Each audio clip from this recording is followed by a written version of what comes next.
अस्सलाम वालेकुम। तो आज हमारा टॉपिक है स्ट्रैबिस्मस, इसको स्क्विंट भी कहते हैं। तो इस चैप्टर में मोस्टली तो स्क्विंट से क्वेश्चन आता है। स्क्विंट की क्वेश्चन इस तरह था कि स्क्विंट की कौन सी टाइप है, उसकी आगे इन्वेस्टिगेशन और ट्रीटमेंट, मोस्टली यही ही रिपीट होता रहता है। लेकिन इससे पहले स्क्विंट को समझने से पहले हमें कुछ इसकी जर्नल जो करेक्टरिस्टिक्स हैं वो हमें पता होनी चाहिए। फॉर एग्ज़ाम्पल क्या है कि एक्स्ट्रा ओकुलर मसल जो हैं वो 6 हैं, जिसमें से 4 रेक्टाई हैं और 2 ओब्लीक होते हैं, सुपीरियर ओब्लीक और इन्फीरियर ओब्लीक। तो इनकी अगर ओरिजिन और इंसर्शन के वाले से बात करें तो जो रेक्टाई हैं चारों के चारों, वो अब जो होता है ना ऑप्टिक फोरामेन, उसमें एक होता है एन्यूलस ऑफ जिन, ठीक है, एक रिंग सा बना होता है कनेक्टिव टिश्यू का, वहाँ से राइज करते हैं चारों। और ये इंसर्ट कहाँ पे होते हैं, ये स्क्लेरा पे इंसर्ट होते हैं, पोल के एंटीरियर टू पोल, मतलब एक इक्वेटर होता है ना, सॉरी इक्वेटर से आगे इंसर्ट होते हैं। तो इसके जो इंसर्शन है उसमें एमसीक्यूज आ जाता है बाज़ औक़ात के लिम्बस से, लिम्बस कहते हैं जो कॉर्निया और स्क्लेरा का जंक्शन है, लिम्बस से कितने डिस्टेंस पे किस रेक्टाइल की इंसर्शन है। तो वो मैं बता देता हूँ, मीडियल से अगर रेक्टल लेटरल की तरफ जाए ना, मीडियल रेक्टस, नीचे इन्फीरियर रेक्टस, लेटर रेक्टस और ऊपर सुपीरियर रेक्टस। तो ये 5.5 मिलीमीटर मीडियल रेक्टस है, इन्फीरियर रेक्टस 6.5 मिलीमीटर है, लेटर रेक्टस 6.9 मिलीमीटर और सुपीरियर रेक्टस 7.7 मिलीमीटर लिम्बस से दूर इंसर्ट होता है।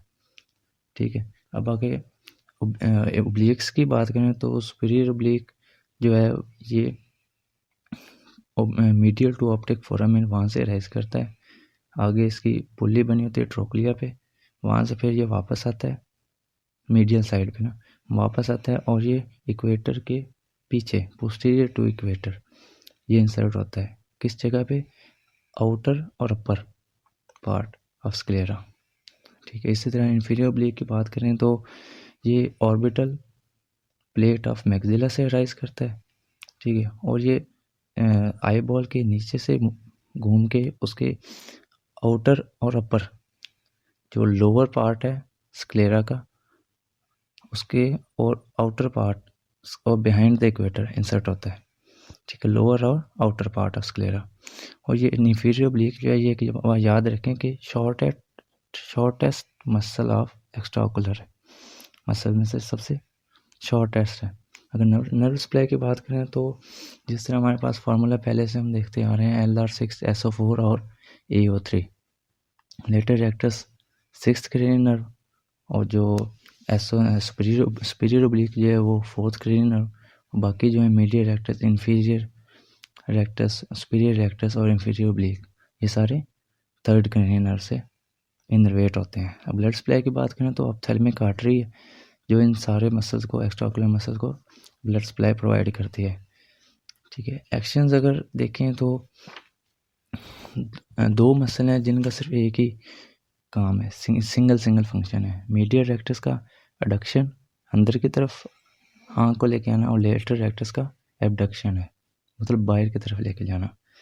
इसी तरह सुपीरियर रेक्टस एलिवेशन कराता है, ये प्राइमरी इनके एक्शन है, इन्फीरियर रेक्टस डिप्रेस कराता है, जो सुपीरियर ओब्लिक है ये इंटॉर्शन, ठीक है, और जो इन्फीरियर ओब्लिक है ये एक्सटॉर्शन करवाता है। ये इनके ना, अगर आप ओरिजिन और इंसर्शन को ध्यान में रखें तो इनकी ना मूवमेंट आपको अंदाज़ा हो जाएगा कि इनकी प्राइमरी एक्शन किस तरह आएगा। इसी तरह secondary action medial lateral rectus का नहीं है, सिर्फ प्राइमरी एक्शन ही है। बाकी सुपीरियर रेक्टस जो है ये इंटॉर्शन और एडक्शन करवाता है, इन्फीरियर रेक्टस जो है ये एक्सटॉर्शन और एडक्शन। ठीक है, टर्शरी जो एडक्शन, दोनों एडक्टर हैं रेक्टाई जो सुपीरियर और इन्फीरियर हैं। और ओब्लिक्स की अगर बात करें तो ये डिप्रेशन और एबडक्शन कराता है, और इन्फीरियर ओब्लिक जो है ये एलिवेशन और एबडक्शन। अगर इसी तरह हम देखें तो जो सुपीरियर और इन्फीरियर रेक्टाई हैं ये दोनों एडक्टर हैं, और जो दोनों ओब्लिक्स हैं ये दोनों एबडक्टर हैं, यानी कि आँख को बाहर की तरफ लेके मूव करते हैं। एक चीज़ याद रखिएगा कि जो हमारे पास ऑर्बिट है उसकी जो पोजीशन है वो थोड़ी सी लेटरल है। ठीक है, और जो हमारे पास अंदर आई बॉल पड़ा है वो बिल्कुल फ्रंट को फेस कर रहा है। तो इस तरह अगर हम एंगल, ऑर्बिटल एंगल, जो ऑर्बिटल एंगल है मतलब एक्सिस है, और जो आई बॉल से पास कर रहा है वो ऑप्टिकल एक्सिस है, तो इन दोनों के दरमियान अगर हम एंगल निकालें तो वो 23 डिग्री बनता है। तो इसी तरह जो मसल ऑप्टिकल एक्सिस के अलाइन होंगे उनका सिर्फ प्राइमरी एक्शन होगा। इसको इस तरह समझ लें कि जो मसल, ये दो मसल होते हैं, मीडियल रेक्टस और लेटर रेक्टस, इनका जो फंक्शन है वो सिर्फ एक ही है, मीडियल रेक्टस का एडक्ट करना और लेटर रेक्टस का एबडक्ट करना, क्योंकि ये ऑप्टिकल एक्सिस मतलब जो आई बॉल के एक्सिस है उसके लाइन होते हैं, उसके एक्सिस के अलॉन्ग होते हैं।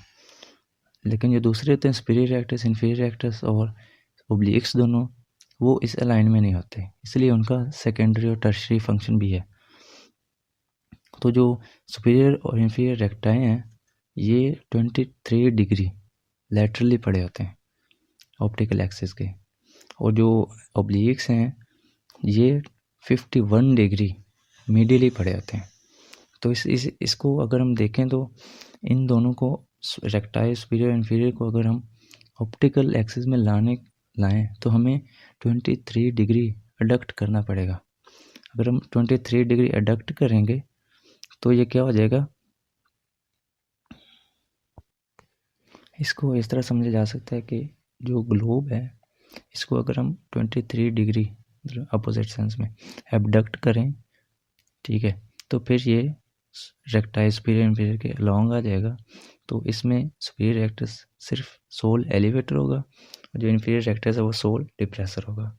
इसी तरह ओब्लिक्स जो है, तो अगर ग्लोब को हम 51 डिग्री एबडक्ट करें तो उसमें जो सुपीरियर ओब्लिक है वो सोल डिप्रेसर और इंफीरियर ओब्लिक सोल एलिवेटर हो जाएगा। मतलब ये रेक्टाइल से अपोजिट इसके फंक्शन आ जाएंगे, लेकिन ये इनके सिर्फ प्राइमरी बन जाएंगे अगर ये हम इस तरह लाइन करते हैं। तो कुछ पॉइंट्स अगर हम देखें तो ये हैं कि all recti muscle are adductor except lateral rectus, ठीक है, जैसे मैंने टर्शरी इनके फंक्शन में बताया था, लेटर रेक्टस सिर्फ वो है जो एडक्टर नहीं है, एबडक्टर है, बाकी सारे एडक्टर हैं recti. Both oblique muscles are abductor, ये एबडक्टर इनका टर्शरी एक्शन है दोनों ओब्लिक्स का। बोथ सुपीरियर मसल जिसमें सुपीरियर ओब्लिक और सुपीरियर रेक्टस आर इंटॉर्जन करवाते हैं, और both inferior muscle, inferior oblique और इन्फीरियर रेक्टस, ये दोनों एक्सटॉर्टर्स हैं, एक्सटॉर्शन करवाते हैं। इसमें कुछ 2-3 बातें हैं वो आप सुन लें कि एगोनिस्ट मसल होते हैं जो किसी भी मूवमेंट करवाते हैं आई बॉल की, और एंटागोनिस्ट जो दो मसल अगर एक दूसरे के एक्शन को अपोजिट कर रहे हैं या उनको कहते हैं एंटागोनिस्ट। सिनर्जिस्ट क्या होते हैं कि अगर एक मसल दूसरे को पोटेंशिएट कर रहा है, ठीक है, उसको कहते हैं सिनर्जिस्ट। जिस तरह सुपीरियर रेक्टस और इंफीरियर ओब्लिक, इन दोनों के सेम एक्शन एक ही आई बॉल पे होंगे। और योक मसल, ये आप थोड़ा ध्यान से सुने, it is a pair of muscles which move the two eyes in the same direction. For example ऐसे कि अगर हम देखना चाहते हैं, लेफ़्ट साइड पे देखना चाहते हैं, तो हम अपनी राइट आई को भी और लेफ़्ट आई को भी दोनों लेफ़्ट पे घुमाएंगे। लेकिन इसमें जो मसल्स हैं, जो हमारे राइट आई का वो लेटर रेक्टस एक्ट कर रहा है और लेफ़्ट आई का मीडियल रेक्टस, ठीक है, दोनों के लेकिन उनका एक्शन सेम है, तो इन्हें कहते हैं योक मसल। और भी एग्जांपल हैं, तो अगर हम देखेंगे तो ऑकुलर मूवमेंट्स कितने किस्म के हैं। अगर इसको हम डिवाइड करते हैं सिंगल आई मूवमेंट और डबल आई मूवमेंट, इसको यूनिओकुलर और बाइनोकुलर मूवमेंट्स। यूनिओकुलर को डक्शन मूवमेंट्स कहते हैं, डक्शन जिसमें एबडक्शन, एडक्शन, एलिवेशन, डिप्रेशन, इसको सुप्राडक्शन, इंफ्राडक्शन भी कहते हैं। इनसाइक्लोडक्शन, इंटॉर्शन इसका दूसरा नाम है, और एक्साइक्लोडक्शन, एक्सटॉर्शन इसका दूसरा नाम है। ये क्या है, इंटॉर्शन कहते हैं अगर आई बॉल आप मतलब स्ट्रेट देख रहे हैं तो इसको अगर जो वर्टिकल लाइन अगर हम इसके वो कॉर्निया पे ड्रा करें तो इसको जो ऊपर 12 क्लॉक है अगर वो मिडिली मूव करता है तो उसको हम कहते हैं इंटॉर्शन, अंदर की तरफ। और अगर वो 12 क्लॉक वाली जो लाइन है वो अगर बाहर को मूव करे तो इसको कहते हैं एक्सटॉर्शन। ठीक है। दूसरा नाम एक्साइक्लोडक्शन और इनसाइक्लोडक्शन है। बाइनोकुलर मूवमेंट्स, जब दो आंखों की मूवमेंट साइमल्टेनियसली हम स्टडी करते हैं तो इनको दो हिस्सों में डिवाइड करते हैं, वर्जन्स, ठीक है, और वर्जन्स। वर्जन कहते हैं कि अगर आइज इस तरह मूव करें, सेम डायरेक्शन को मूव करें, उसके मूवमेंट्स जब हम एक ही डायरेक्शन में देख रहे हैं, लेफ्ट साइड पे देखें, ठीक है, या राइट साइड पे देख रहे हो, तो दोनों आइज एक ही साइड पे मूव करती हैं, एक ही डायरेक्शन में। उनको कहते हैं वर्जन। वर्जन्स क्या है? कन्वर्जेंस, डाइवर्जेंस, मतलब दोनों अपोजिट डायरेक्शन होगी आइज की, ठीक है। तो इसमें क्या है, अगर नाक की तरफ देखते हैं कन्वर्जेंस, कॉन्जुगेट मूवमेंट्स पे कहते हैं, और डाइवर्जेंस अगर हम बाहर की तरफ देखते हैं, डाइवर्जेंस। पोजीशन ऑफ गेज और कार्डिनल पोजीशन ऑफ गेज, इसमें क्या है, जो प्राइमरी पोजीशन है वो एक है, ठीक है, जो हम नॉर्मल हमारी पोजीशन जो हम देख रहे होते हैं किसी भी डिस्टेंट ऑब्जेक्ट को। सेकेंडरी जो पोजीशन ऑफ गेज, नज़र की, वो चार हैं, ऊपर नीचे दाएं बाएं, ठीक है। और टर्शरी पोजीशंस वो क्या है, डेक्स्ट्रो एलिवेशन, डेक्स्ट्रो डिप्रेशन, ठीक है, मतलब अपने ऊपर सर की तरफ देखना या अपने पाँव की तरफ थोड़ा सा नीचे करके देखना।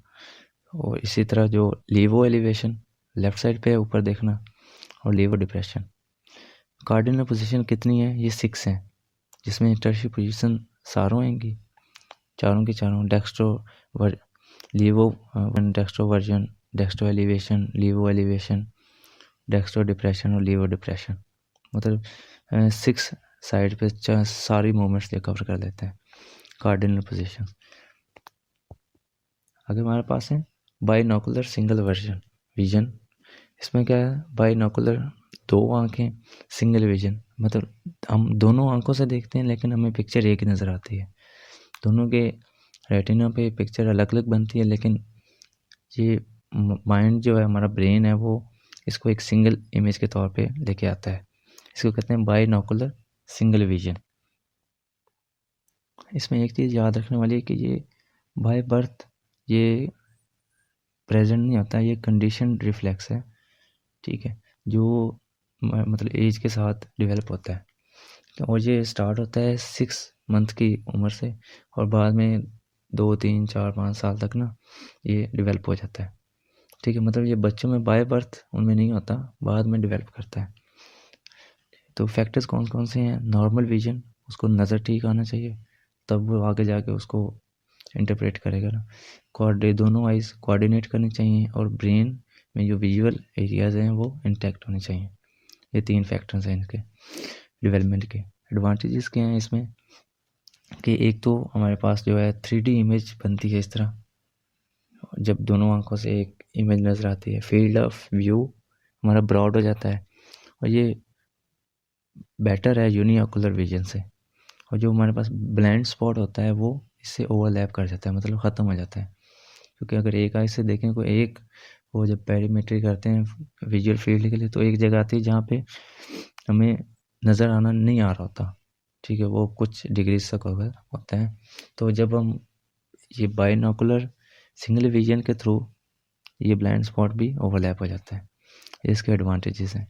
अगर इसके ग्रेड्स हैं तो मतलब किस तरह ये होता है, तो सबसे पहले साइमल्टेनियस परसेप्शन, मतलब एक इमेज जो हमें परसीव हुई है, ये पहला स्टेप परसेप्शन है। दूसरा उनको फ्यूजन है, दोनों इमेजेस का फ्यूज़ करना, इससे 2D इमेज बनती है। और तीसरा ग्रेड है, ग्रेड 3 स्टीरियोप्सिस। स्टीरियोप्सिस क्या है, 2D इमेज को, 2 डायमेंशनल को 3 डायमेंशनल में कन्वर्ट करना, उसको 3D इमेज, उसकी डेप्थ, वेट, हाइट, तीनों चीज़ बता देती है स्टीरियोप्सिस। अब अगर इसमें कोई मसला आ जाए तो 2 कंडीशंस डेवलप हो सकती हैं, कन्फ्यूजन और डिप्लोपिया। अब इन दोनों में थोड़ा सा फ़र्क है।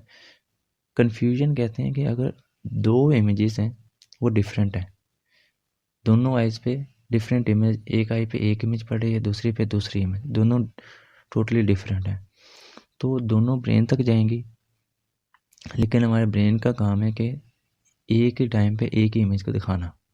तो क्या कहता है, जब दोनों मुख्तलिफ इमेजेस जाती हैं तो ब्रेन मुश्किल में पड़ जाता है, वो कहता है किस तरह इसको मतलब मर्ज थोड़ी किया जा सकता है, दोनों डिफरेंट हैं। तो वो क्या करता है कि एक के ऊपर दूसरी इमेज को दिखाना शुरू कर देता है, ठीक है, इसको कहते हैं कन्फ्यूजन।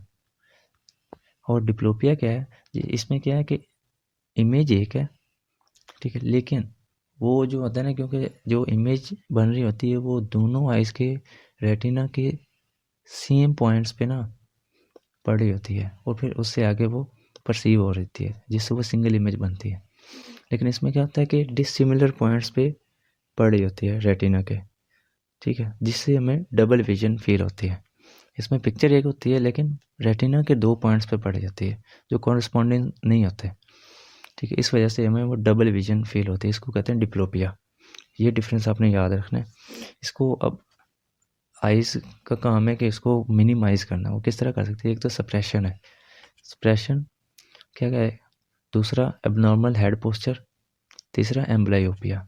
अब सप्रेशन ये है कि दोनों आंखों से एक चीज़ नज़र आ रही है, ठीक है, एक थोड़ी सी मतलब ब्लर नज़र आ रही है, दूसरी बेहतर नज़र आ रही है, ठीक है। तो ब्रेन क्या करता है कि जो ब्लर नज़र आ रही है उसको वो हाइड कर देता है, मिनिमाइज़ कर देता है, और दूसरे को ज़्यादा परसीव करना शुरू कर देता है, ठीक है। दूसरा क्या है, एबनॉर्मल हेड पोस्चर, ठीक है। ये बिहेवियरल मैकेनिज्म है जिससे एक ही इमेज जो एक ही बेहतर पड़ रही है उसको परसीव करना शुरू कर देता है। एम्ब्लायोपिया क्या है कि अगर एक्सप्रेशन को ट्रीट ना किया जाए तो ये क्या होता है कि आगे जाके ये परसिस्टेंट एक कंडीशन आ जाती है। तो टोटली परसिस्टेंट नहीं होती लेकिन काफ़ी हद तक परसिस्टेंट ये एक्सप्रेशन, इसको एम्ब्लोपिया कहते हैं। एम्ब्लायोपिया को लेजी आई भी कहते हैं। तो इसमें अगर डिफाइन करें तो ये decrease in the best collective visual equity, ठीक है। सादा लफ्ज़ों में क्या है कि अगर जिस तरह पहले हमने बताया एक्सप्रेशन के मामले में कि अगर एक पिक इमेज जो एक आई से परसीव हो रही है जो कि आपको या तो ब्लर है या कन्फ्यूजन क्रिएट कर रही है, तो इसको ब्रेन जो है वो आहिस्ता आहिस्ता सप्रेस करता रहता है, और ये परसिस्टेंट एक्सप्रेशन एक तरह से हो जाती है, ठीक है। और उससे जो इमेज बन रहती है वो माइंड उसको इतनी इम्पोर्टेंस ही नहीं देता, ठीक है। और जो क्लियर बन रहे होते हैं जिससे कन्फ्यूजन नहीं क्रिएट हो रही है उसको ज़्यादा इम्पोर्टेंस नहीं रहता है। ऐसे ही समझे कि एक स्टूडेंट है वो अच्छा परफॉर्म करता है और एक स्टूडेंट है जो इतना अच्छा परफॉर्म नहीं कर सकता, तो टीचर क्या करता है कि मेहनत से बचने के लिए या उस पर ज़्यादा टाइम देने के लिए वो क्या करता है, जो स्टूडेंट है अच्छे वाला उसको कहता है कि सारा काम उसका वो कर दे, जो उसके पास आता है वो जो बेटर स्टूडेंट है उसको जो मतलब ना, और जो वो एक अच्छा स्टूडेंट टीचर को बताएगा, टीचर के माइंड में वही चीज़ जो वो चीज़ उसको परसीव होगा। तो इसी में भी यही है कि जो बेटर आई होती है वो जो परसीव करा रही होती है माइंड वही परसीव करता है, ठीक है। इस मोस्टली यूनिलेटरल होता है लेकिन बायलेटरल भी हो सकता है। इसमें पीरियड क्या है, सेंसिटिव पीरियड ये डेवलप कब होता है, below 8 to 9 years of age, मतलब ये चिल्ड्रन में ही होता है मोस्टली। और जो मोस्ट सेंसिटिव पीरियड है वो फर्स्ट 6 मंथ ऑफ लाइफ, मतलब जो पहले 6 महीने बच्चे के उसमें मोस्टली ये डेवलप हो जाता है। कॉजेज़ क्या हैं इसकी, 3 मेन कॉजेज़ हैं। एक तो स्ट्रैबिस्मस की वजह से हो सकता है, दूसरा अगर इमेज कम बन रही है या बन ही नहीं रही एक आई पे, फॉर एग्जांपल टोसिस हो गया या कॉर्नियोलोपेस्टी है, आगे रेस जा नहीं रही, या कंजेंटल कैटरैक्ट है जिस पे आगे मतलब रेटिना तक इमेज पहुंच नहीं रही, ठीक है। तीसरा क्या है, अगर इमेज ब्लर बन रही है ड्यू टू रिफ्रैक्टिव एरर, ठीक है, ये तीसरी कॉज है। अब रिफ्रैक्टिव एरर में क्या हो सकता है, कुछ कंडीशन हो सकती हैं कि एक तो ये है कि अगर दोनों आइज़ का रिफ्रैक्टिव एरर डिफरेंट है, एक का नंबर और है दूसरे का और है, तो जिसका मतलब जिससे हमें बेहतर नज़र आता है उसकी वजह से एम्प्लायोपिया हो जाता है दूसरी आई को। इसको कहते हैं एन आइसोमेट्रोपिक, ठीक है। एन मतलब नॉट आइसोमेट्रोपिक, मतलब उनका सेम उनकी कंडीशन नहीं है, उसकी वजह से एम्ब्लायोपिया है, मतलब रिफ्रैक्टिव एरर का डिफरेंस है। दूसरा है आइसो एमेट्रोपिक, आइसो मतलब सेम, मतलब उनके इसमें ये होता है कि दोनों का रिफ्रैक्टिव एरर सेम होता है लेकिन वो काफ़ी ज़्यादा होता है, मोर देन 5 डायोप्टर, ठीक है, हो सकता है। तो इसकी वजह से एम्ब्लायोपिया बन सकता है। एस्टिग्मेटिज्म क्या कहते हैं, जब दो आइज से बनने वाली इमेज सिंपली ये है कि अगर एक आई पे रेज पड़ रही हैं तो मोस्टली वो एक स्पेसिफिक पॉइंट पे रेटिना पे हिट करती हैं, जिससे आगे परसीव होते हैं।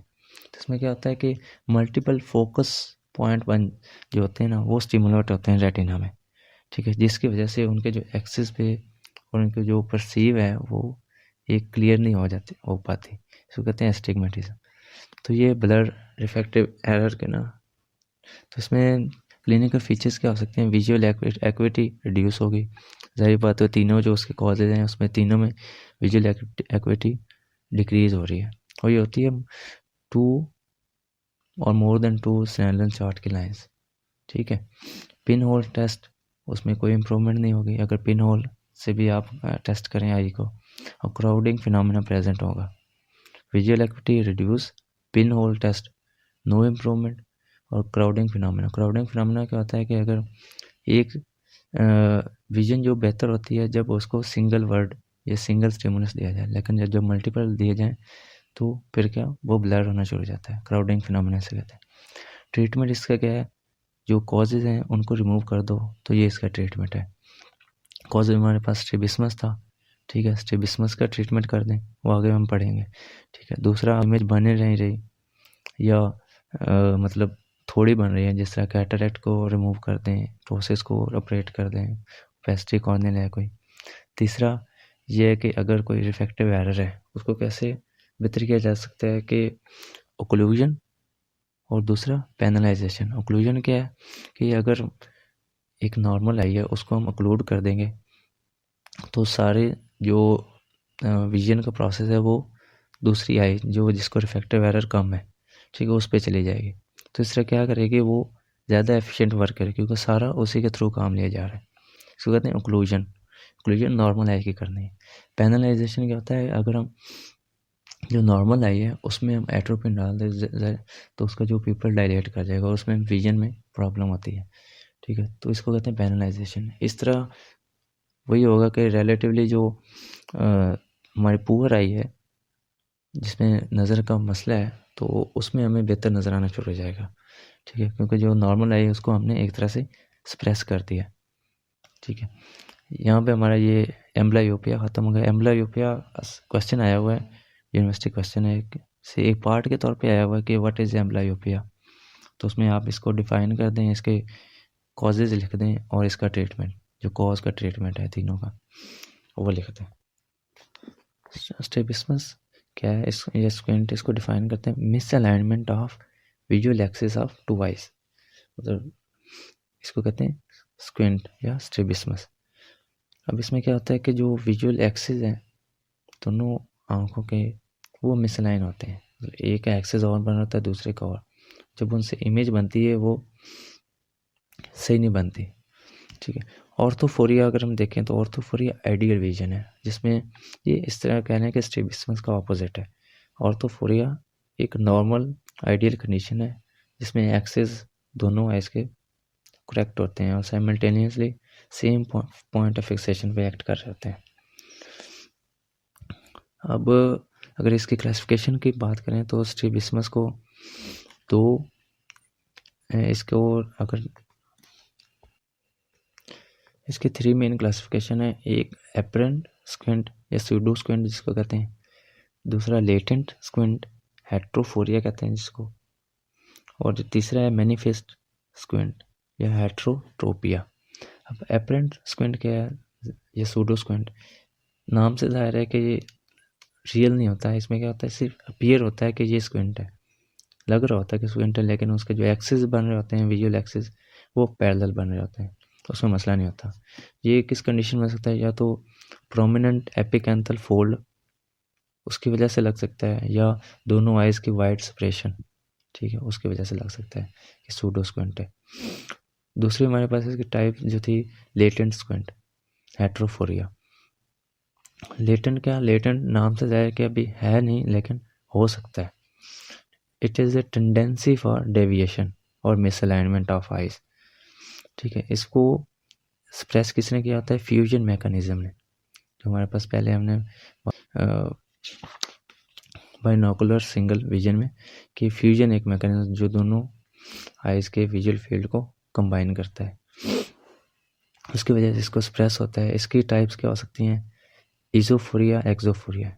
इज़ो अगर अंदर को मूव कर जाए और एक्सो मतलब बाहर को मूव कर जाए, ठीक है। इज़ो हाइपरमेट्रोप्स और एक्सो मायोप्स, क्योंकि मायोप्स उनकी आइज मायोप्स, जो भी मायोप्स हैं, जो भी मतलब जो यंग एज में मोस्टली मायोप्स होते हैं, तो उनकी जो आइज़ है उनका साइज़ बड़ा हो जाता है। तो जब भी उनके जो विजुअल एक्सिस है वो एक्सोफोरिया, मतलब उनकी टेंडेंसी होती है कि उनको एक्सोफोरिया मतलब लेटरल जो उनकी आइज़ एबडक्ट कर जाए।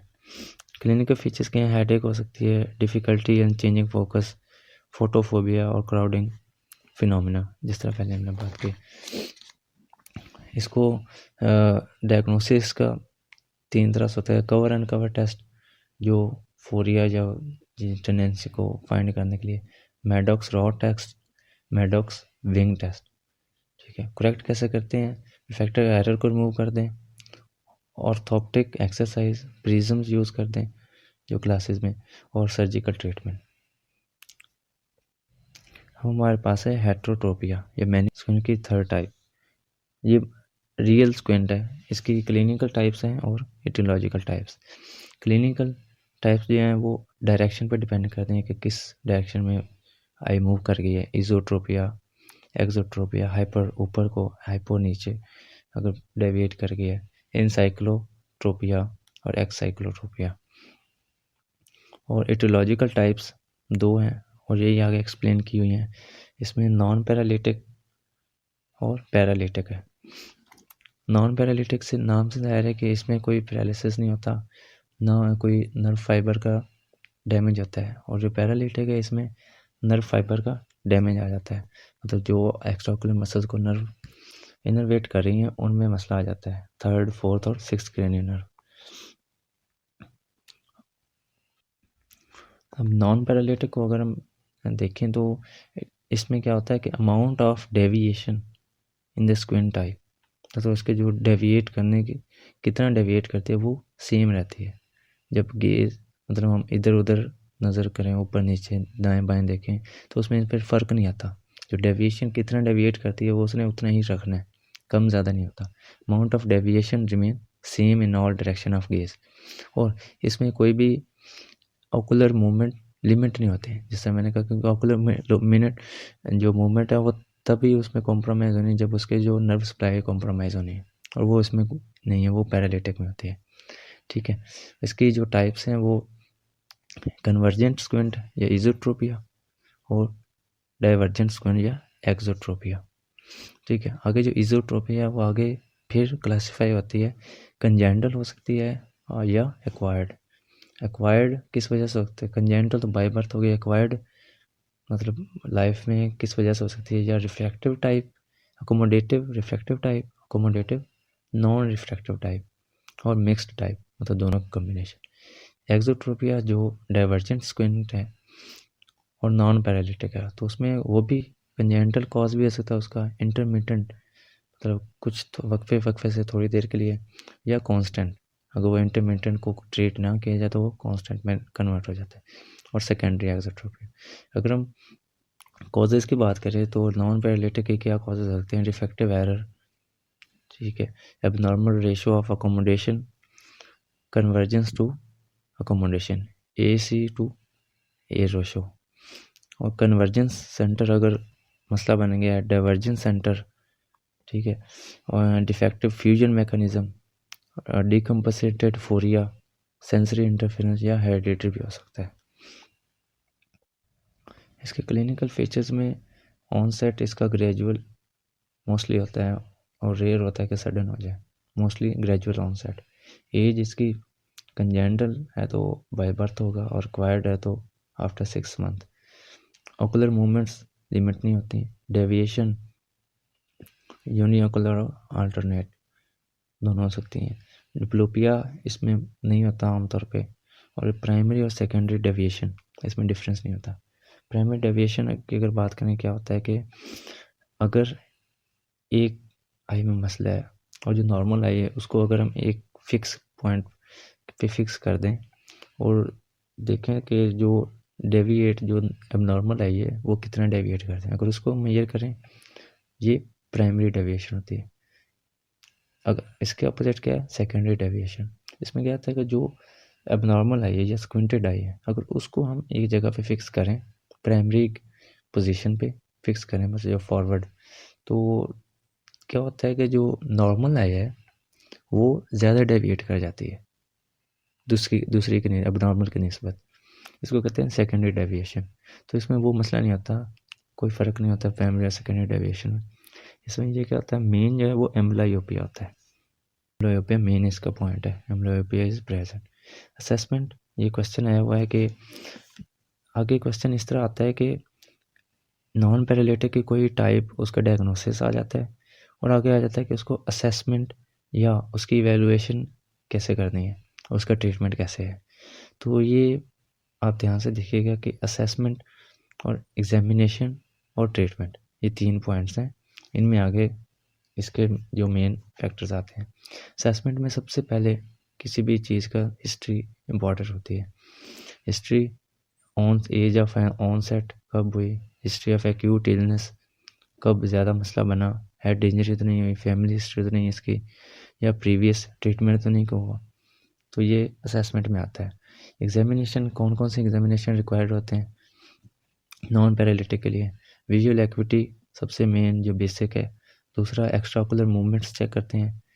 कवर अनकवर टेस्ट, अगर कोई डेविएशन है, और एंगल ऑफ डेविएशन को चेक करने के लिए हर्शबर्ग टेस्ट, प्रिज्म टेस्ट और क्रिम्सकी कॉर्निया रिफ्लेक्स टेस्ट और सिनेप्टोफोर टेस्ट, ये एंगल ऑफ डेविएशन फाइंड करने। और साइक्लोप्लीजिक रिफ्रैक्शन विद 1% साइक्लोपेंटोलेट और 1% एट्रोपी। छठा क्या है, फंडिस एग्जामिनेशन, कि कोई रेटिनल पैथोलॉजी तो नहीं है, और एबनॉर्मल रेशो किसके दरमियान AC/A रेशो वो नॉर्मल होती है 3.3:1, और उसको हम चेक करते हैं कि वो कितनी आ जाती है। तो ये आपने 7 पॉइंट्स याद रखने एग्जामिनेशन में, और ऊपर हिस्ट्री। अब इसका ट्रीटमेंट ABS से याद रखना है, जो ट्रिपल थेरापी कह लें, या 3 मेन पॉइंट्स है ना। सबसे पहले तो हमने करते हैं रिफ्लेक्टिव एरर, क्योंकि इसके कॉज में है कि रिफ्लेक्टिव एरर की वजह से हो सकता है, तो रिफ्लेक्टिव एरर को हम रिमूव करते हैं। एम्ब्लायोपिया थेरापी, क्योंकि एम्ब्लायोपिया इसमें आता है तो उसको हम ट्रीट करते हैं वो पेनलाइजेशन या ओक्लूजन मेथड से। बाईफोकल ग्लासेस वो हम यूज़ करते हैं अगर नियर डेविएशन है तो। सर्जरी करते हैं, ये अलग से एक SCQ आता है कि सर्जरी किस तरीके से हो सकती है, रिसेक्शन और रिसेक्शन से, मैं आपको बताता हूँ अभी। और 5वां हमारे पास ट्रीटमेंट है ऑर्थोप्टिक एक्सरसाइज, ये सिंगल विजन अटेन करने के लिए। अब सर्जरी क्या है, रिसेक्शन और रिसेक्शन में फ़र्क क्या है। रिसेक्शन ये क्या होता है कि जो मसल आई को एबनॉर्मल मसल की वजह से खींच रहा है उसको वीक करना होता है, जो स्ट्रॉन्ग मसल है उसको वीक करने का एक प्रोसेस है, रिसेक्शन इसे कहते हैं। इसमें क्या करते हैं कि जो जहाँ पे मसल अटैच होता है उससे हम पोस्टीरियरली रीअटैच कर देते हैं। इससे क्या होता है, इसके जो लेंथ में वो डिक्रीज़ हो जाता है, तो जब वो कॉन्ट्रैक्ट करेगा तो उसको ज़्यादा पावर लगानी पड़ेगी उस आगे जो आई बॉल है उसको मूव करने के लिए। तो इस पे एक इस तरह से हम इसको वीक कर देते हैं, इसको कहते हैं रिसेक्शन। रिसेक्शन क्या है, इसमें मसल को शॉर्ट कर देते हैं, उसकी लेंथ शॉर्ट कर देते हैं। जब उसको काट के ना लेंथ शॉर्ट कर दी तो उसकी जो पावर है वो ज़्यादा हो जाएगी, वो ज़्यादा ज़ोर से आई बॉल को अपनी तरफ खींचेगा। ये स्ट्रेंथन करते हैं जो पैरालाइज मसल होता है या जो काम नहीं कर रहा होता, इसको रिसेक्शन कहते हैं। इसमें क्या होता है कि अटैचमेंट की जो साइट है वो सेम होती है। रिसेक्शन में साइट ऑफ रीअटैचमेंट वो हम पोस्टीरियरली उसको रीअटैच करते हैं, ये याद रखिएगा। जो दोबारा अटैच करते हैं वो रिसेक्शन में डिफरेंट होती है, पोस्टीरियरली होती है, और रिसेक्शन में सेम होती है। ठीक है, ये इसके दोबारा अगर बता दूं कि असेसमेंट, एग्जामिनेशन और ट्रीटमेंट ये आपने याद रखने हैं। ABS से आप मेन जो है ट्रीटमेंट याद रखें, बाकी उसमें रिफ्रैक्शन को हटाना है और सही करना है, और ऑर्थोप्टिक एक्सरसाइजेस। अब हम बात करते हैं कि नॉन पैरालिटिक की आगे टाइप्स। सबसे पहले कंजेनिटल जो बाय बर्थ होती है, इसमें मोस्टली आमतौर पे जो ये पूछते हैं कि पहले डायग्नोज करना होता है, तो उसके क्या पॉइंट्स हैं। अगर वो कह दे, क्वेश्चन में कह देता है कि फर्स्ट 6 मंथ उसके दौरान अगर कोई मसला हो गया तो बाय बर्थ है, तो जाहिर बात है नाम से पता है कंजेनिटल इजोट्रोपिया होगा। इसमें angle of deviation more than 30 prism, ये आमतौर पर क्वेश्चन में भी दे देता है कि मोर देन 30 या 50 दे देता है डायोप्टर एंगल ऑफ डेविएशन, तो उससे भी अंदाज़ा हो जाता है। और इसमें रिफ्रैक्शन का मसला नहीं होता, रिफ्रैक्टिव एरर होता है इसमें जो कंजेंटल होती है ना।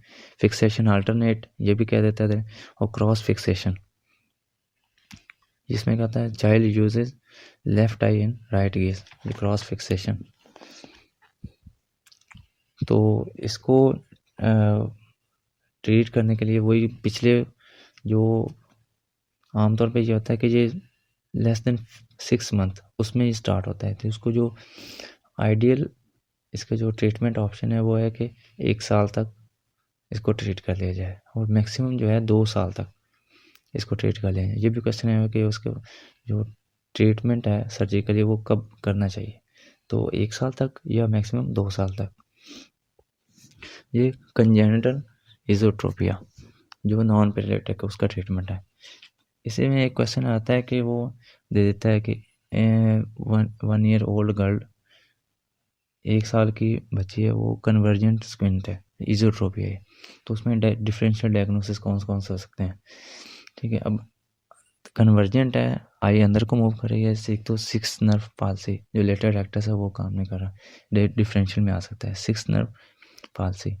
आगे क्या हो सकता है कि nystagmus blockage syndrome, Duane syndrome, Mobius syndrome, ये 3 सिंड्रोम है एनडीएम के नाम से, निस्टैगमस, डुएन और मोबियस, और स्ट्रैबिस्मस फिक्सस।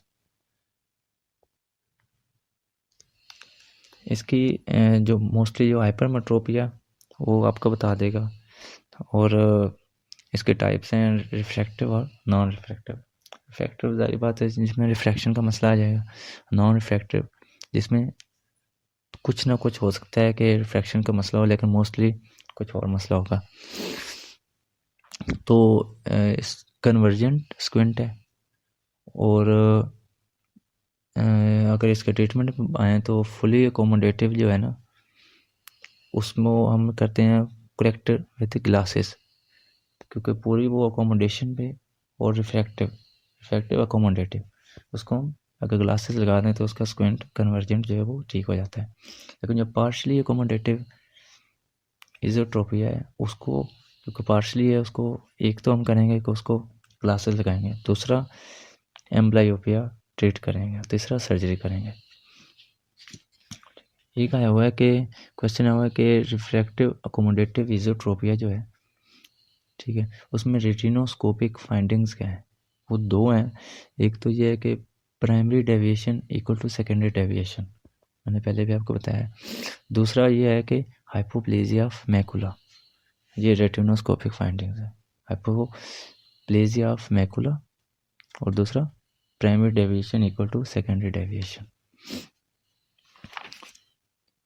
आगे हम देखें तो कंजेनिटल एक्सोट्रोपिया मोस्टली अभी तक क्वेश्चन तो नहीं आया हुआ प्रूफ में, इजोट्रोपिया से मोस्टली आते हैं या पैरालिटिक स्क्विंट से। Exotropia outward movement of eyeball या डाइवर्जेंट स्क्विंट भी इसे कहते हैं। कंजेनिटल अगर हो तो इसमें मोस्टली न्यूरोलॉजिकल एबनॉर्मलिटीज प्रेजेंट होती हैं, फिक्सेशन अल्टरनेट और एंगल ऑफ डेविएशन लार्ज और कांस्टेंट होता है। इंटरमिटेंट एक्सोट्रोपिया होता है कि डाइवर्जेंट स्क्विंट है, लेकिन कभी कभी हो जाता है, ये मोस्ट कॉमन टाइप है। और इसको क्योंकि ये बाज़ औक़ात हो जाता है तो इसमें क्या फैक्टर हैं जो उसको मतलब पोटेंशिएट करते हैं, फटीग, इलनेस और ब्राइट लाइट, इसकी वजह से ये होना शुरू हो जाता है इंटरमिटेंट। और आगे इसकी जो एस्थेनोटिक सिम्टम मतलब eye strain, blurring, headache, difficulty with prolong reading, transient horizontal diplopia और डिप्लोफोटोफोबिया, ये इसमें प्रेजेंट होते हैं। ज़्यादा इंपॉर्टेंट नहीं है। नेक्स्ट हमारे पास कांस्टेंट एक्सोट्रोपिया, अगर इंटरमिटेंट को ट्रीट नहीं किया जाए तो वो कांस्टेंट में कन्वर्ट हो जाता है। अब हमारे पास जो मेन टॉपिक है वो पैरालिटिक स्क्विंट है। पैरालिटिक इसमें क्या होता है कि जिस तरह वो नॉन पैरालिटिक में था उसमें था अमाउंट ऑफ डेविएशन सेम थी, इसमें क्या होता है अमाउंट ऑफ डेविएशन वेरीज, और दूसरा इसमें क्या है कि लिमिटेशन ऑफ ऑकुलर मूवमेंट्स, क्योंकि जो इसमें हमेशा किसी न किसी नर्व का मसला होता है, न्यूरोलॉजिकल लीजन होता है, जिसकी वजह से जो लिमिटेशन ऑफ ऑकुलर मूवमेंट्स होती हैं। तो डेफिनेशन में 2 पॉइंट्स हैं, अमाउंट ऑफ डेविएशन वेरीज और विद गेज, और दूसरा लिमिटेशन ऑफ ऑकुलर मूवमेंट्स। अब एक चीज़ याद रखें कि अगर हम इसको पहले करते हैं तो एक जो पैरालिटिक और नॉन पैरालिटिक का डिफरेंस है, ये क्वेश्चन आया हुआ है एक दफ़ा। तो पैरालिटिक है उसको पॉइंट्स के हवाले से याद रखना ज़्यादा आसान है, और पैरालिटिक उससे अपोजिट आ जाते हैं। और जो पैरालिटिक है पैरालिसिस इसमें होता है और ये सडन होता है, ऑनसेट इसका सडन होता है। एज कौन सी, किसी भी एज में हो सकता है, मोस्टली अडल्ट्स में। जब भी क्वेश्चन आता है तो वो 60 ईयर्स, 50 ईयर, 65 ईयर, जब वो इसमें अडल्ट्स की एज देगा तो आंखें बंद करके पैरालिटिक स्क्विंट आ जाना है। दूसरा क्योंकि चिल्ड्रन में होता है non paralytic, onset sudden, age adulthood, trauma की हिस्ट्री इसमें प्रेजेंट होती है मोस्टली पैरालिटिक में क्योंकि लीजन होता है। डिप्लोपिया इसमें प्रेजेंट होता है पैरालिटिक में, दूसरे में नहीं होता। नोजिया वर्टेगो होता है, फॉल्स प्रोजेक्शन इसमें प्रेजेंट होती है। लिमिटेशन ऑफ मूवमेंट जिस तरह इसके डेफिनेशन में भी है वो इसमें प्रेजेंट होती है। और दूसरा डेविएशन, सेकेंडरी डेविएशन इसमें ज़्यादा होती है प्राइमरी से, लेकिन जो नॉन पैरालिटिक उसमें कोई फ़र्क नहीं होता। अब नॉर्मल हेड पोस्चर पैरालिटिक में प्रेजेंट होता है। न्यूरोलॉजिकल लीजन बिल्कुल प्रेजेंट होता है क्योंकि यही इसका मेन काज है। सिस्टेमिक डिजीज़ इस पर प्रेजेंट होती है। तो ये आप डिफरेंस याद रख लें तो बहुत ही आसान है। एक तो इसके क्लिनिकल फीचर्स भी यही हैं, पैरालिटिक है, अगर ये याद रख लें तो clinical features of non paralytic इससे अपोजिट हैं। दूसरा इसको डायग्नोज पैरालिटिक है, ठीक है, सडन ऑनसेट है, अडल्ट्स में है, तो ये इसको डायग्नोज करना भी बहुत आसान है। और नॉन पैरालिटिक अगर डायग्नोज करना पड़ जाए तो इसके बिल्कुल अपोजिट होता है।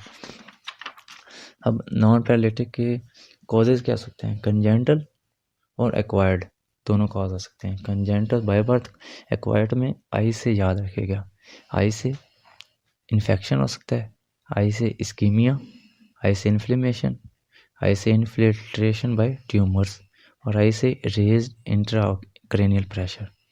और क्या हो सकते हैं, ट्रॉमा हो सकता है, और कंप्रेसिव लीजन हो सकता है जिस तरह एनोरिज्म। इस क्लिनिकल फीचर्स वही जो मैंने पहले बता दिए हैं कि sudden onset at any age हो सकता है, ट्रॉमा की हिस्ट्री हो गई, सिस्टेमिक डिजीज़ हो गई, डिप्लोपिया, मोस्टली ये मेन जो है इसका डिप्लोपिया है, डबल विजन इसमें प्रेजेंट होता है।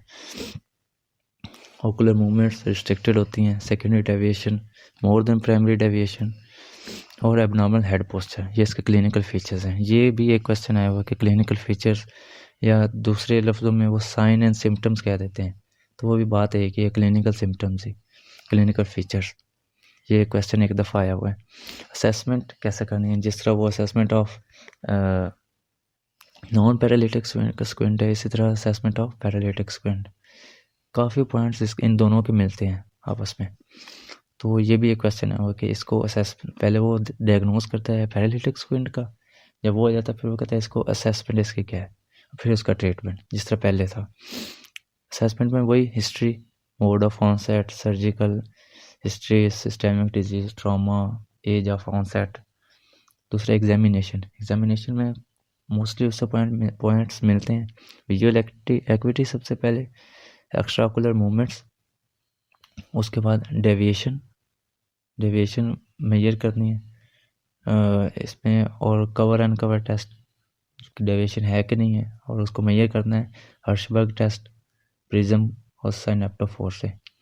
और हेस्क्रीन टेस्ट ये क्या करता है, ये लिमिटेशन को फाइंड करने के लिए होता है। और डिप्लोपिया चार्ट से डिप्लोपिया, क्योंकि इसमें डिप्लोपिया होता है तो डिप्लोपिया चार्ट लाजमी है। ये इसकी एग्जामिनेशन। इन्वेस्टिगेशंस, ये भी क्वेश्चन आया हुआ है कि इन्वेस्टिगेशन कौन कौन से मेन जो है, ब्लड की सीबीसी मोस्टली होती है, सीबीसी और ईएसआर ब्लड शुगर, उसके अलावा सीटी एमआरआई जो मेनली यूज़ होते हैं, वीडीआरएल और FAT ABS, anti nuclear antibody और anti double stranded DNA antibodies. दो एंटीबॉडीज हैं, सीटी स्कैन एमआरआई है, blood sugar, blood count, ESR, blood pressure, ठीक है, ये चीज़ें हैं, ये इन्वेस्टिगेशन है। ट्रीटमेंट इसका क्या है, क्योंकि मेनली मैंने कहा आपको इसमें डिप्लोपिया वो सबसे इसका मेन जो है सिम्टम होता है, तो डिप्लोपिया को ट्रीट करना होता है। डिप्लोपिया को ट्रीट करने के लिए ये क्वेश्चन 2 दफ़ा आया हुआ है कि डिप्लोपिया को कैसे ट्रीट किया जाता है, या कि ट्रीटमेंट ऑफ, तो उसका एक पार्ट बन के आता है कि पैरालिटिक स्क्विंट का ट्रीट क्या होगा। तो वो प्रिज्म और पैचिंग ऑफ और क्लूजन, जिस तरह वो हम पहले हमने एम्ब्लायोपिया में किया था, बोटॉक्स इंजेक्शन जिससे वो जो ज़्यादा पावरफुल मसल है उसको डी नर्व कर देगा, उसको वीक कर देगा और आई स्ट्रेट हो जाएगी। और स्क्विंट सर्जरी, ठीक है, ये 4 याद रखने डिप्लोपिया के ट्रीटमेंट या ट्रीटमेंट ऑफ पैरालिटिक स्क्विंट। सबसे पहले प्रिज्म, पी से पैचिंग और क्लूजन, बोटॉक्स इंजेक्शन और स्क्विंट सर्जरी। यहाँ पे हमारे पास नॉन पैरालिटिक और पैरालिटिक स्क्विंट क्लोज हो जाते हैं। अब क्योंकि इनके जो कॉजेज़ हैं पैरालिटिक की, उसमें 3rd cranial nerve, 4th cranial nerve palsy और 6th नर्व पैल्सी। इसमें क्वेश्चन तो नहीं आया हुआ ना, वो आगे एक टॉपिक है उस पर से क्वेश्चन आया हुआ है। क्वेश्चन जो थे वो पैरालिटिक नॉन पैरालिटिक से आए हैं। डायग्नोसिस आपने करना है, एज आपको बता देगा अगर वो बाय बर्थ कहता है। मोस्टली इजोट्रोपिया के आए हुए हैं, नॉन पैरालिटिक है। पैरालिटिक है तो इसमें एज अडल्ट की देगा, नॉन पैरालिटिक है तो उसमें चाइल्ड की एज देगा, चिल्ड्रन की। वो बता देता है कि उसको हाइपरमेट्रोप है तो वो अकोमोडेटिव होगा इजोट्रोपिया। ये कुछ मेन पॉइंट्स है जो आपने याद रखने हैं और डायग्नोसिस आसानी से आ जाएगा। 3rd नर्व पासी है। 3rd नर्व जो है वो जो मिड ब्रेन का सुपीरियर कॉलिकुलस है वहाँ से निकलती है, और जो 4th है वो inferior colliculus of mid brain वहाँ से निकलती है, और जो 6th नर्व है वो निकलती है हमारे पोन्स के मिड पोर्शन से। तो ये इनके ओरिजिन आपने याद रखने, एमसीक्यू में पूछ सकते हैं। 3rd नर्व पैल्सी में क्या होता है, पार्शियल होती है, कंप्लीट होती है, इसके टाइप्स हैं प्यूपल इन्वॉल्विंग, प्यूपल स्पेयरिंग और डिविजनल। अब जो क्या होता है 3rd नर्व, एक तो लिवेटर को इनर्वेट करती है, दूसरा medial rectus, superior rectus, inferior और इन्फीरियर ओब्लिक को, ठीक है। जब लिवेटर पार्शियल है, और ये मोस्ट कॉमन टाइप है इसमें, क्योंकि पार्शियल है तो मतलब मिड तक मतलब पार्शियल टोसिस होगा, ठीक है, और प्यूपिल डायलेट हो सकती है, और डिप्लोपिया होगा, और variable limitation of adduction, variable दोनों मतलब पार्शियल हैं। तो कंप्लीट में क्या होगा, एक कंप्लीट टोसिस हो जाएगा जो पहले पार्शियल था, दूसरा डाउन एंड आउट आई होगी, एबडक्शन नॉर्मल होगी, प्यूपिल डायलेटेड होगा और सेकेंडरी डाइवेशन मोड होगी। ये इसके पॉइंट्स हैं कंप्लीट के।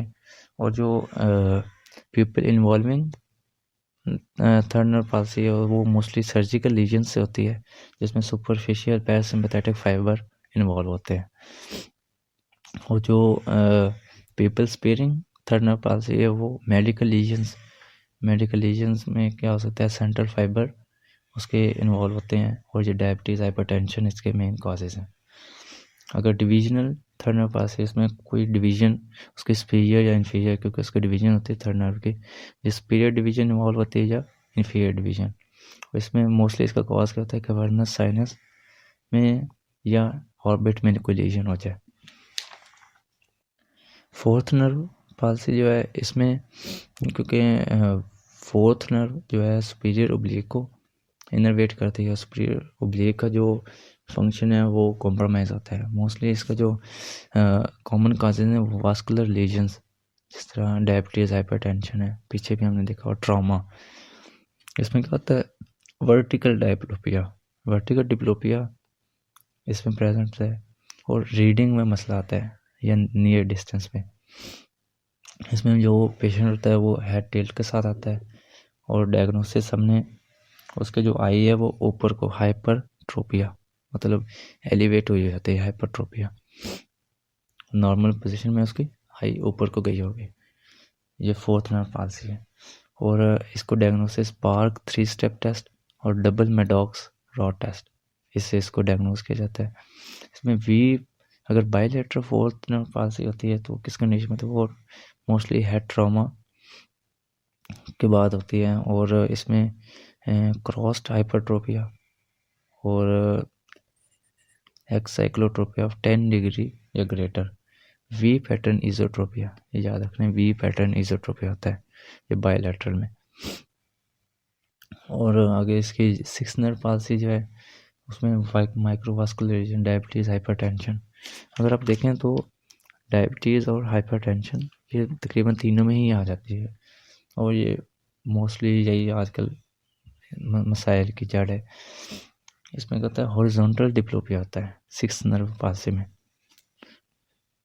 और जो फेस टर्न किया होता है, जो एग्जामिनेशन में देखते हैं कि पेशेंट ने फेस उस साइड पे टर्न किया था जहाँ जिस साइड पे पैरालाइज मसल है।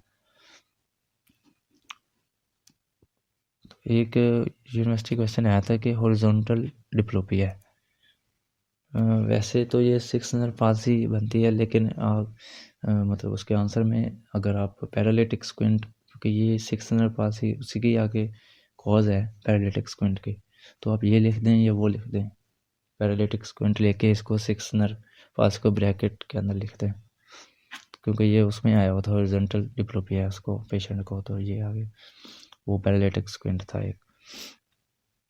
आगे आखिरी हमारे पास टॉपिक है जो उसका पैसे कभी आया तो ठीक है, लेकिन देख लेना बेहतर है, डुआन रिट्रैक्शन सिंड्रोम। नाम से देखिएगा, डुआन रिट्रैक्शन, रिट्रैक्शन पीछे की तरफ आना, सिंड्रोम। इसमें क्या होता है कि कंजेनिटल ओकुलर मोटिलिटी डिसऑर्डर है, मतलब आई मूवमेंट इसमें कॉम्प्रोमाइज़ होती है, जिसमें क्या होता है कि abnormal co contraction of medial and lateral rectus on attempted adduction of involved eye, कि अगर हम आई को अडक्ट करना चाह रहे हैं तो क्या होता है कि अडक्शन के दौरान मीडियल रेक्टस ने पुल करना होता है टुवर्ड मीडियली, और लेटरल रेक्टस ने खामोश रहना था, उसने मतलब एक्ट नहीं करना था। लेकिन इसमें क्या होता है कि मीडियल रेक्टस पुल करता है मीडियली, लेकिन लेटरल रेक्टस होता है वो आई को लेटरली मूव कराने की कोशिश करता है, मतलब दोनों पुल करते हैं दोनों साइडों से। तो इसमें क्या होता है, एक तो आई मूव नहीं कर पाती, दूसरा अगर दोनों तरफ से उसको दबाव पड़ेगा तो हिलने के बजाय वो थोड़ा सा आई जो है पीछे की तरफ चली जाती है, ऑर्बिट में ना पीछे की तरफ। तो इससे क्या होता है, एक तो रिट्रैक्ट कर गई, दूसरा जो आईलिड है वो ज़्यादा नीचे को आ जाएगा, क्योंकि हमारे आई बॉल ने उसको पोजीशन किया हो ना आईलिड को। तो इसमें अगर आई पीछे चली जाएगी तो आईलिड ज़्यादा ऊपर आ जाएगा, तो टोसिस हम लग सकता है कि इसको टोसिस है, हालांकि उसको टोसिस रियल में नहीं होता, लेकिन इस सिंड्रोम की वजह से होता है। तो इसको अगर सादा लफ्ज़ों में कह दें कि डेफिसिट ऑफ मूवमेंट, वो किसी मतलब अडक्शन या अबडक्शन या दोनों में भी हो सकती है।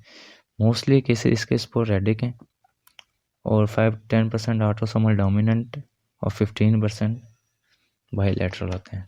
इस क्लासिफिकेशन आप देख लें, टाइप 1, 2 और 3।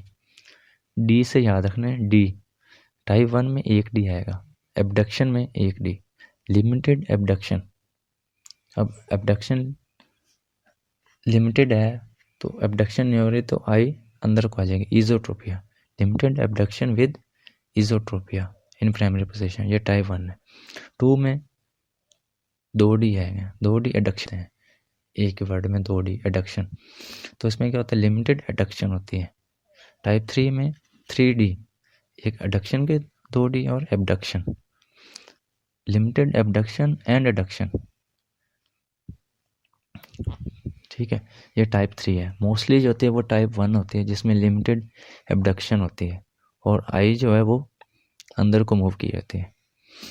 क्लिनिकल फीचर्स के फेस टर्न होता है इसमें, रिस्ट्रिक्शन ऑफ एबडक्शन और retraction of globe on adduction and narrowing the palpebral fissure, up shoot और डाउन शूट एंड एडक्शन, इसको लीश फिनोमेना कहते हैं। Deficiency of convergence. ट्रीटमेंट क्या है? मोस्टली जो है कि इसको ज़रूरत नहीं होती ट्रीटमेंट की, सर्जिकल या किसी सर्जिकल इंटरवेंशन की, लेकिन जो कुछ कंडीशन में इसको सर्जरी करना पड़ जाती है। मोस्टली यंग पेशेंट्स जो होते हैं या यंग चिल्ड्रन होते हैं वो मेंटेन कर लेते हैं चिन हेड पोस्ट पोजीशन की वजह से, इसको कंपनसेट कर लेते हैं। और सर्जरी कब करनी पड़ती है? या कॉस्मेटिकली अनएक्सेप्टेबल अपीयरेंस हो जाए फेस टर्न की वजह से, या मार्क्ड रिट्रैक्शन, ज़्यादा आईबॉल ज़्यादा अंदर चला गया, लार्ज अप शूट और डाउन शूट, ये हो जाए, इसमें सर्जरी करना पड़ जाती है। Amblyopia when present is treated before surgery. Surgical जो प्रोसीजर है इसमें क्या क्या हो सकता है?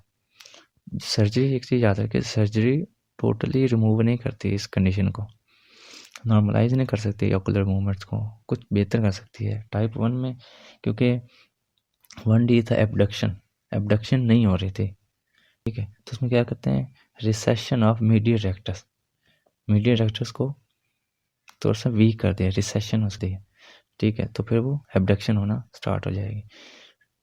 टाइप 2 में recession of lateral rectus, type 3 में recession of both medial rectus as well as lateral rectus. एक चीज़ याद रखिए कि lateral rectus of the involved eye should not be resected as it increases retraction, lateral rectus को नहीं छेड़ना उसमें, ठीक है। तो यहाँ पे पूरा चैप्टर क्लोज होता है। टॉपिक्स जो यूनिवर्सिटी क्वेश्चन आपको दोबारा बता देता हूँ। सबसे पहले तो क्योंकि हमारे पास एक जो भी आता है वो डायग्नोसिस आता है, डायग्नोस कैसे करते हैं? एक तो सबसे पहले उसकी एज देखनी है, चाइल्ड है तो नॉन पैरालिटिक आएगा, ओल्ड एज है तो पैरालिटिक स्क्विंट आएगा, एक चीज़। दूसरा देखना है ऑनसेट देख लेना है, सडन है तो पैरालिटिक है, अगर ग्रेजुअल ऑनसेट है तो नॉन पैरालिटिक है, ये चीज़ होगी। उसके अलावा क्या होता है, डिप्लोपिया अगर है तो पैरालिटिक है, एक्युलर मूवमेंट्स रिस्ट्रिक्टेड हैं, पैरालिटिक है, तो ये डायग्नोसिस के पॉइंट ऑफ व्यू से। बाकी जो ट्रीटमेंट है वो नॉन पैरालिटिक का जो है वो ABS से ए से एम्ब्लायोपिया, बी से बाइफोकल ग्लासेस और ऐसे सर्जरी रिसेक्शन और रिसेशन, ये 3 मेन है। और जो पैरालिटिक है उसकी डिप्लोपिया को ट्रीट करना होता है हमने, डिप्लोपिया को प्रिज्म से, पी से पैचिंग और अक्लूजन ऑफ डेविएटेड है, बोटॉक्स इंजेक्शन या स्क्विंट सर्जरी, ये 4। बाकी इन्वेस्टिगेशन दोनों की तकरीबन सेम है, कुछ का फ़र्क है 1-2 पॉइंट्स का। और इन्वेस्टिगेशंस वो जो पैरालिटिक में CBC, ESR, CT, MRI, ये चीज़ें आपने याद रखनी है। बाकी इसमें और तो सच, बाकी अगर आपको इतना पता चल गया कि ये चाइल्ड है, उसमें अकोमोडेटिव तब आएगा इज़ोट्रोपिया जब उसकी जो नियर विजन वो ख़राब है, उसके कुछ डायप्टर का उसको लेंस लगाने से उसकी आइज़ बेहतर हो रही हैं। और अगर बाय बर्थ है या उसमें ये बता रहा है कि उसको रिफ्रैक्टिव एरर का मसला नहीं है, मतलब उसको ग्लासेस का मसला नहीं है, ग्लासेस नहीं लगाने पड़ने, तो उसको, या उम्र उसकी 6 माह है या उससे कम है, तो फिर वो कंजेनिटल होगा, ठीक है। आई होप सो कि आपको समझ आ गई होगी। और अगर कोई उम्मीद है सारे इसमें SQs कवर हो गए हैं, जो इम्पोर्टेंट टॉपिक्स हैं वो भी आपको साथ साथ बता दें। ओके, खुदा हाफिज़, अस्सलाम वालेकुम।